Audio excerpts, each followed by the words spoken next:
This is a wooden battery, which could cut your energy bill in half. This free 5-pound wooden battery holds 8 kilowatt hours of energy. For comparison, it would take 20 400-watt solar panels an hour to capture the same amount of energy.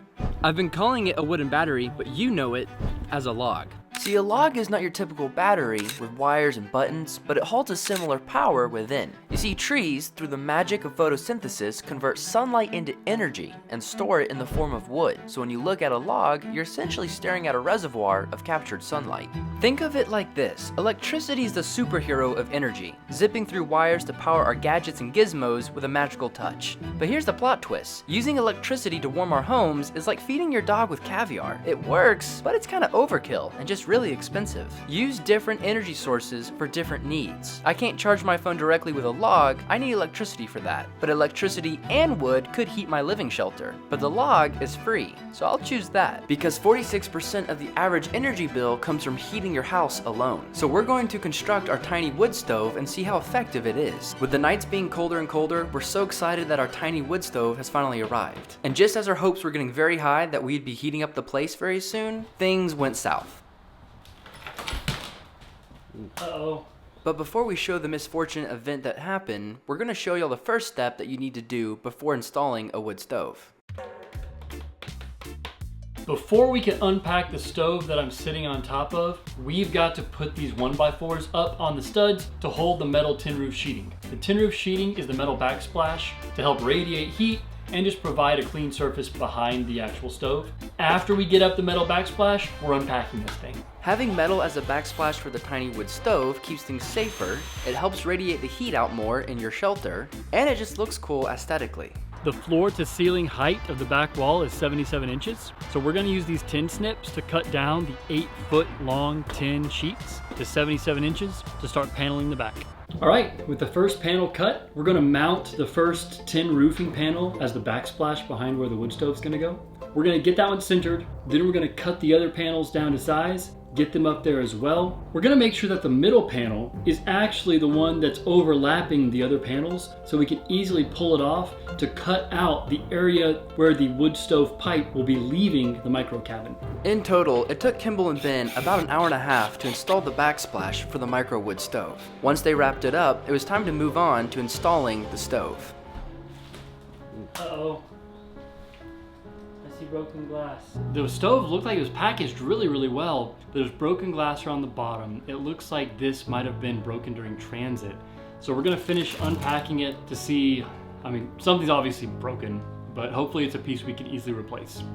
Okay, that's good. We can easily replace this on our end. We just need the glass piece. So we found out one of the metal pieces that was packaged on the inside of the stove must have been pressed up against the glass, and that's what made it break. Then this happened to our backup heater.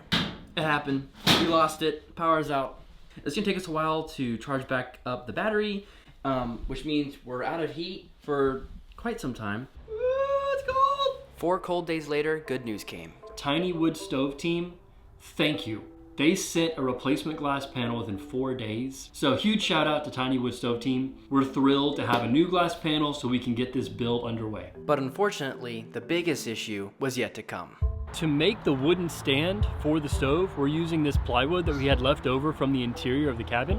We're gonna cut a top 23 by 23 inches. We're gonna cut sides that are 19.5 inches, cut a base, and then work on assembling that box or stand for the wood stove. We want the box to be very sturdy because the wood stove is not light, it's very heavy, so we need some good supports with plywood struts in the middle of the box to make sure it doesn't sag. We're also gonna top the box with either tiles or tin just to keep embers that might pop out of the front of the stove from burning the top of the box. It'll just improve safety and make the aesthetic look really good as well. Now that the mounting box and the stand for the stove are completed, we're gonna assemble the stove and then put it on top of the box. That's the easy part. Then we've gotta figure out how all the flue pieces work. For the last 3 hours, the wood stove has been going through its first burn outside. This is an important step as it seals and sets the manufacturing paint. Time to look muscular. With the first burn being done, it's now time to build. So here's a breakdown of how this is going to work. Most people send the flue component straight up through the roof. This is what the tiny stove team recommends. But we didn't want to cause permanent damage to our roof by cutting a hole in it. We thought the wall would be more forgiving. And we ended up being totally wrong. We made this far more complicated than it needed to be. If you ever do this, don't do what we did. Go right through the roof like the tiny wood stove team recommends. You're gonna see just how complicated it got for us. We thought it'd be an easy process. First, we'd make a hole in the wall. We'll have to cut a hole in the tin, push the insulation apart, and finally drill out a hole in the wood. Then we could insert a piece called the thimble, which outlines the inner part of the hole with metal. This ensures that the hot metal pipes never come into contact with the insulation, the wood, or the tin. We then add the T-joint on the outside, which will redirect the smoke upwards towards the chimney, and it'll give us an access point we can unscrew in case we ever need to clean anything out. We'll add in the supports, put on the couplings to seal everything up, then we'll connect the stove pipes to the double insulated pipes, and then we're good to go, or at least we thought. This is an adjustable component in the flue, which helps us adjust this to wherever the hole is. So rather than cutting the hole with this set all the way down or pulled all the way up, where it won't give us wiggle room going any higher or any lower, we're gonna try to have it somewhere in the middle so our hole could be adjusted if need be using these flue components. This is an insulated pipe. You can see it's got this insulation material to keep the outside from getting nearly as hot as the single wall uninsulated pipe. So double wall insulated pipe, single wall non-insulated pipe. Thimble is going to be mounted roughly here. Kimball, can we just trace it? Huh? Can we just trace it with one of these? Yeah. Yeah, we can.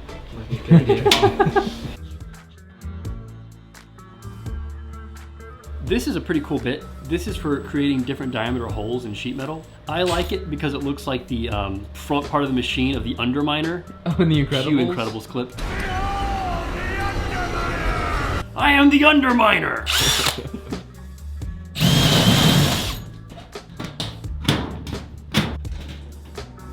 Move the insulation apart because we don't want the insulation poking into any part of the thimble. And we're gonna need to mark the center of this and drill a hole so we know where to cut on the outside.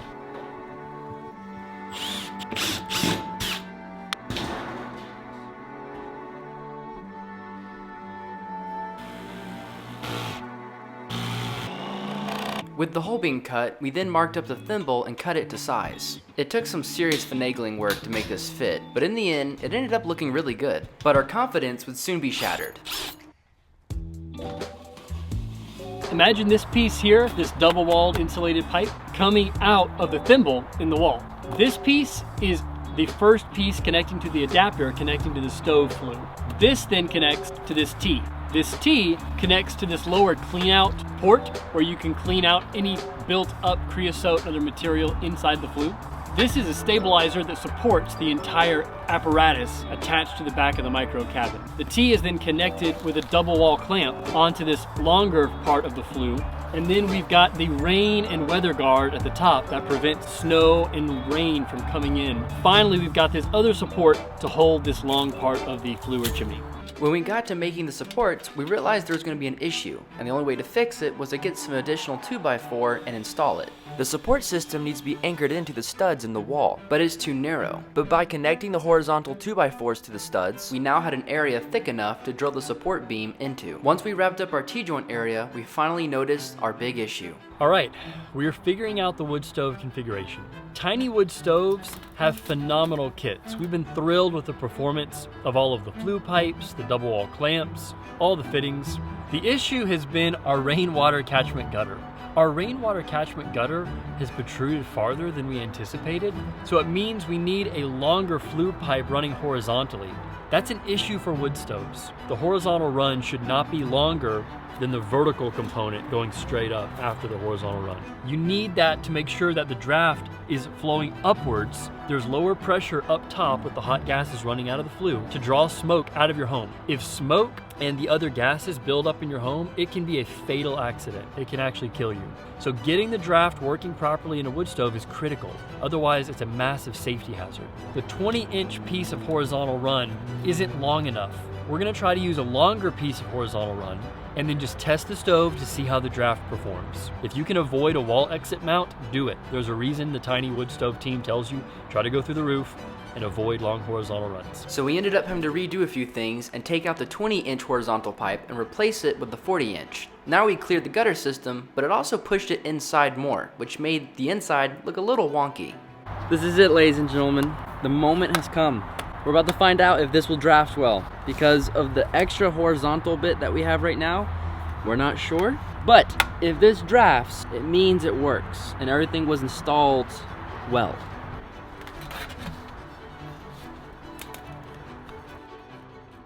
Now that the chimney was put together, all we had to do was put on the flue stabilizer brackets, connect the inside piping to the stove, and then fire it up. With it up and running, it was now time to see if smoke was coming out the top, to see if this was successful. And to our relief, there it was. We now have free heat for this winter and all the winters to come. If you want to learn more about the affordable and sustainable systems we use, you can now get our first off-grid book ever. It goes over the 50 key steps and systems you need to go off-grid. You can get an ebook, a paperback, a hardback, or an audio version. And if you want to go to the next level, we have a 10-hour off-grid course that covers everything you need to know about this lifestyle. Check out the description of this video to learn more about these resources.